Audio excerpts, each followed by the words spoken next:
సరే జ్యోతి, నేను బయలుదేరుతాను. మంచిదమ్మా, జాగ్రత్త.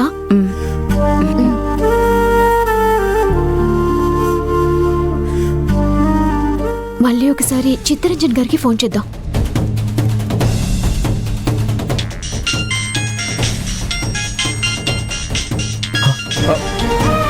జ్యోతి, ఇదేంటన్నా, ఎన్నిసార్లు ఫోన్ చేసినా స్విచ్ ఆఫ్ వస్తుంది? మా అమ్మ ఎవరో చెప్పన్నా. కొద్దిసేపటి క్రితం మీ అమ్మని చూశాను జ్యోతి. ఎక్కడ చూసారన్నా?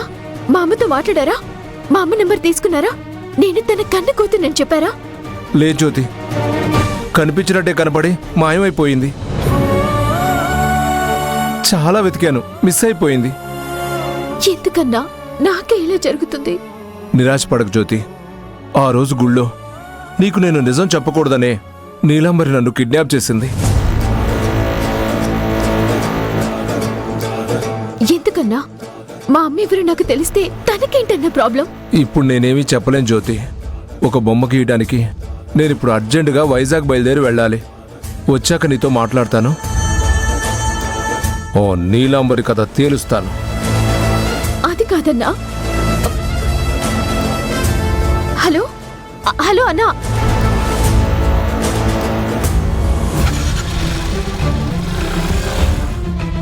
మా అమ్మ అయితే ఇదే ఒళ్ళో ఉందని అర్థమైంది. తప్పకుండా నాకు కలిసి తీరుతుందనిపిస్తుంది. కానీ నాకు నిజం చెప్పకుండా నీలాంబరి చిత్తరంజన్ గారికి ఎందుకు కట్టుపడినట్టు? దానివల్ల నీలాంబరికి కలిగే లాభం ఏంటి?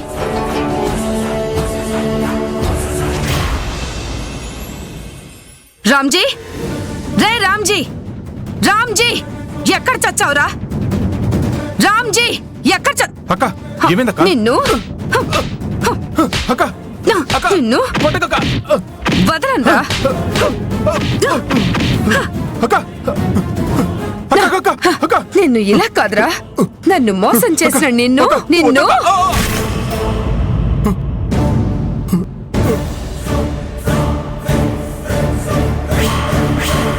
అమ్మో, అక్క, నేనేం చేశానక్క? ఏం చేశాను అని సిగ్గు లేకుండా అడుగుతున్నావురా?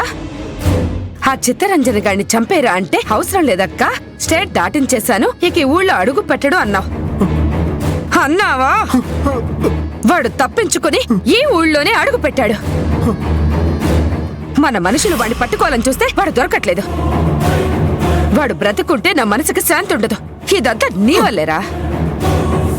ఆ జ్యోతికి శారద కన్నతల్లని చెప్తే తల్లి కూతుళ్ళు ఏకమవుతారు. నాకు ఎదురు తిరిగి ఆ మాధవి రాజీవుల ముందు నన్ను దోషిగా నిలబెడతారు. వాళ్ళు నన్ను జైలుకు పంపించినా ఆశ్చర్యపోవక్కర్లేదు. దీనంతటికీ కారణం నువ్వే. ఆ రోజు వాణ్ణి లేపేసుంటే ఈ రోజు ఈ పరిస్థితి వచ్చుండేది కాదు. అక్క, వాడు తప్పించుకున్న దగ్గర నుంచి దొరికితే చంపేద్దామని మనుషులతో నేను వెతికిస్తూనే ఉన్నానక్క. నీకు చెప్తే తిడతావని భయపడి చెప్పలేదు. వాడి ఊపిరి తీసి నీకే ప్రాబ్లం రాకుండా నేను చూసుకుంటానక్క. పోయి ముందు ఆ పని చూడు. అలాగే. ఒరే చిత్తరంజన్, నిన్ను చంపకుండా వదిలేది లేదు.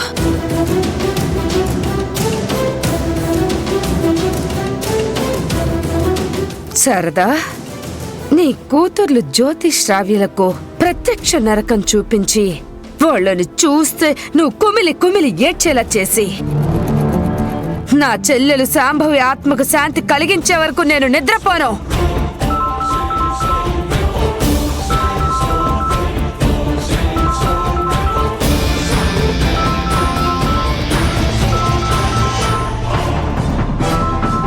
శ్రావ్యని అడ్డు పెట్టుకుని మీ ముగ్గురు జీవితాలతో నేను ఆడుకుంటాను.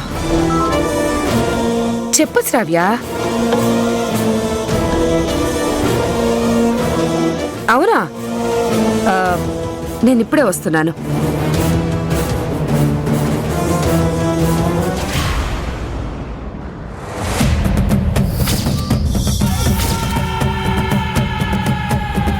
ఏమైంది శ్రావ్య?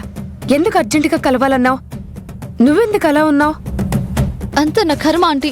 బ్యాడ్ లక్ నన్ను ఫుట్బాల్ ఆడుకుంటుంది. నేనేం చేసినా నాకు కలిసి రావడం లేదు.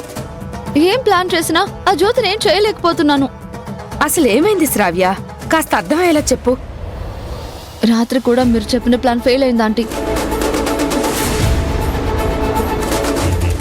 అదేలా శ్రావ్య, ఈసారి సక్సెస్ అవుతుందని నువ్వు కూడా చాలా కాన్ఫిడెంట్ గా చెప్పావుగా. చెప్పానంటీ, కానీ మీరిచ్చిన మందు ఆ జ్యోతి మీద పనిచేయలేదు. మార్నింగ్ కూడా అది మామూలుగానే ఉంది. స్వయంగా వినాయకుని విగ్రహాన్ని తయారు చేసి వ్రతం కూడా చేసింది ఆంటీ. రాజీవ్ దాన్ని మెచ్చుకున్నాడు కూడా. ఆ దేవుడి దీవెనలు కూడా దానికే ఉన్నాయి ఆంటీ. ఆ జ్యోతికి టైం ఫేవర్ గా ఉంది, అందుకే ప్లాన్స్ అన్నీ ఫెయిల్ అవుతున్నాయి. అంటే ఏంటి ఆంటీ? దాన్ని అసలు ఏం చేయలేమా? వదిలేద్దామా? అలా ఎలా వదిలేస్తాం శ్రావ్య? నేనుండగా నిన్నెలా ఓడిపోనిస్తాను? రాజుని నీకెలా దూరం కానిస్తాను? కాకపోతే నువ్వే కాస్త ఓర్పుతో ఉండాలి. ఓర్పే నీకు ఆయుధం కావాలి. ఛ!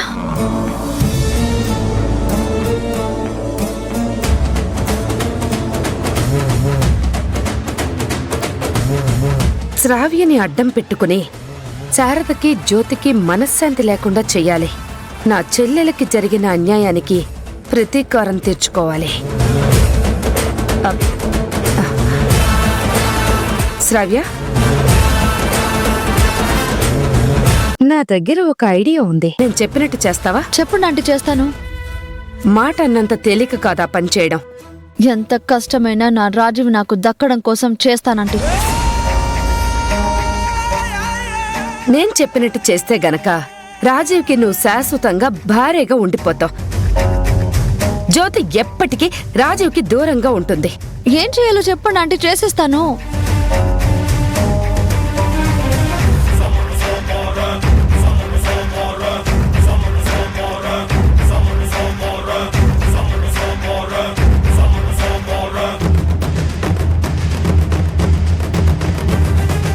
ప్లాన్ మాత్రం సూపర్ ఆంటీ. మీరు చెప్పినట్టే చేస్తాను. ఆలస్యం చేయకుండా నువ్వు ప్లాన్ అమలు చేయి. తప్పకుండా ఆంటీ.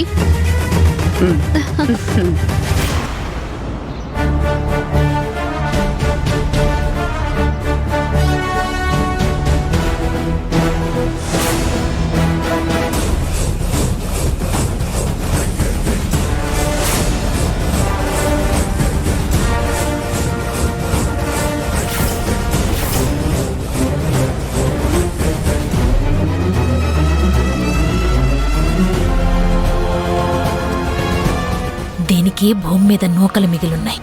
మొన్న నేను చేసిన యాక్సిడెంట్ నుంచి త్రుటిలో తప్పించుకుని బతికి బట్టకట్టింది. శారద అంతు చూడందే వదిలేదే లేదు.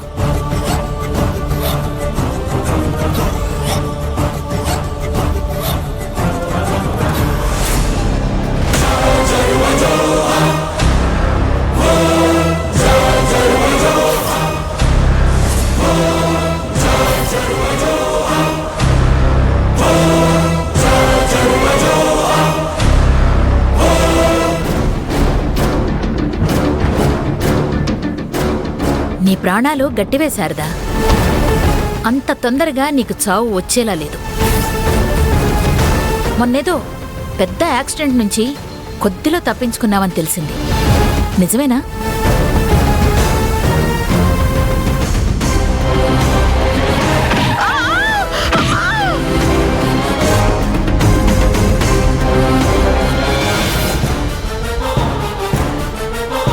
నాకు కార్ తగిలి కింద పడే ముందు చూశాను. అది ఈ కార్లాగే ఉంది. నువ్వే నాకు కార్తో యాక్సిడెంట్ చేయాలని చూసావేమోనని అనిపిస్తోంది. ఎగ్జాక్ట్లీ, అది నేనే.